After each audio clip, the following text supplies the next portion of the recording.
common mental disorders out there. It's a brain disorder and it affects the brain. It's usually first diagnosed in childhood and often lasts into adulthood.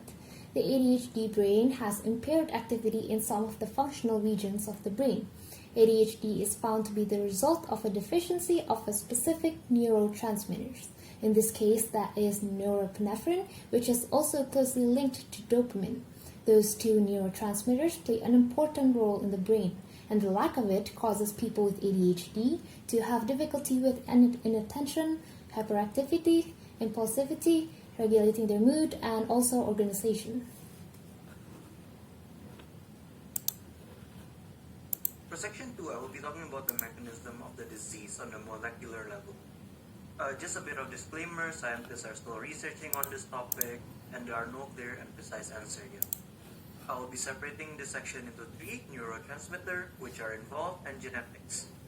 First, I would like to discuss first about the introduction to neurotransmitters, the basics. So neurotransmitters are transmitter substances, and as their name suggests, saying that it is related to the nervous system, and transmitter meaning it passes on, and in this case it passes on impulse. They are located in the synaptic knob, and upon binding with receptors in the post-synaptic neuron, they will help impulse to travel, and they are the ones involved in reflex reaction. Common examples of neurotransmitters are acetylcholine, dopamine, and serotonin. So how are they involved? As mentioned before, dopamine and norepinephrine is believed to be the prime cause, or the one that is most involved in ADHD. Dopamine plays a role in how we feel pleasure, and they are closely related to our attention, movement, heart rate, and this is backed up by the fact that the medicine Ritalin is actually being used to help reduce symptoms of ADHD. And second up, norepinephrine, it's closely related to ability to concentrate, heart rate, and alertness, which is all related to the symptoms of ADHD. But then again, it is still unclear, especially on the neurotransmitter serotonin, which is believed to be involved, and yet, however, it's still unclear how it's involved. So, an excessively efficient dopamine removal system that have a higher concentration of reuptake inhibitors, dopamine transporters, are believed to be involved in ADHD because they are one of the reasons why there is a dopamine deficiency, and they might be involved in different parts of the brain, which will be discussed later on. Ya, jangan masuk. So there are a lot of Jangan masuk dulu. genetics that is believed to be to cause ADHD. However, as I've mentioned before, it is still unclear. But most of them in general are presentasi related to neurotransmitters. For example, that one is the dopamine transporter gene, and the 5-HTT is the serotonin transporter gene. And there are also alleles like the 9R and the 10R alleles, which are associated with ADHD in adults and youth. There are also mutations found in the TPH2 gene in the chromosome 12q21 and many more. However, it's still unclear. And a bit of an extra information is that a research is still being done regarding the relation between hormones and ADHD, because it is believed that sex hormones are actually involved, estrogen and testosterone. That's why we find ADHD. Treatment of ADHD, such as atomoxetine, guanfacine, and clonidine. They do not work as quickly as stimulants, yes, but these provide a useful alternative for children who do not tolerate stimulants well.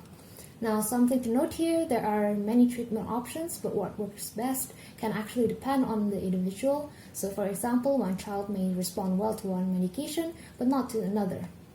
But usually what is recommended is that children younger than 6 years of age, the AAP or the American Academy of Pediatrics recommends parent training in behavior management as a first line of treatment. And then children 6 years of age or older, the recommendation include medication and behavior therapy together.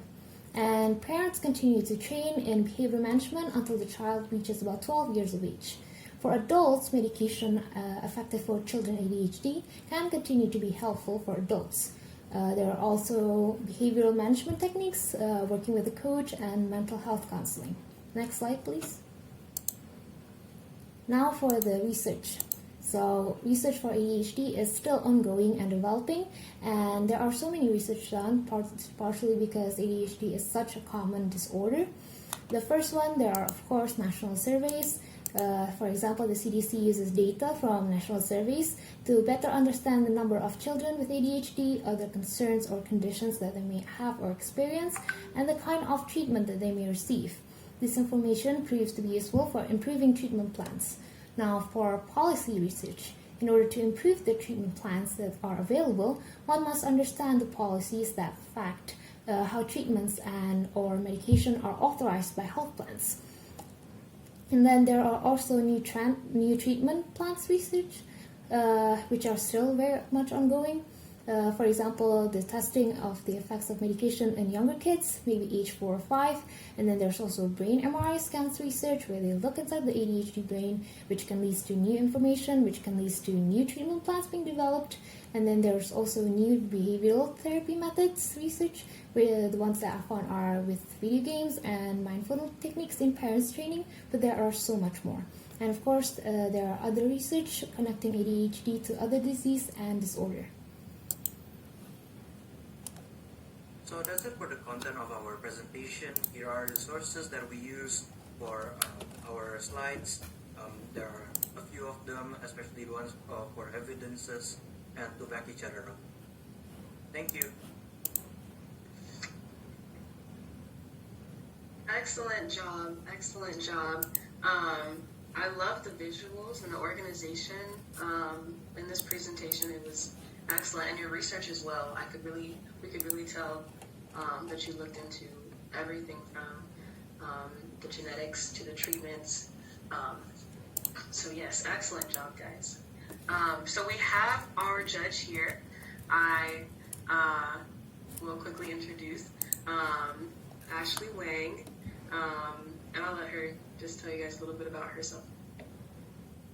Yeah, hi guys. I'm sorry that this ended up happening with you guys having to wait, but my name is Ashley, and I'm a junior at Harvard studying environmental science and engineering. I'm super excited to be here and to listen to all your guys' presentations. The first one was amazing so far, so yeah, looking forward to seeing the rest. Thank you for being with us today. We're excited to have you. So all right, we'll get into our second presentation.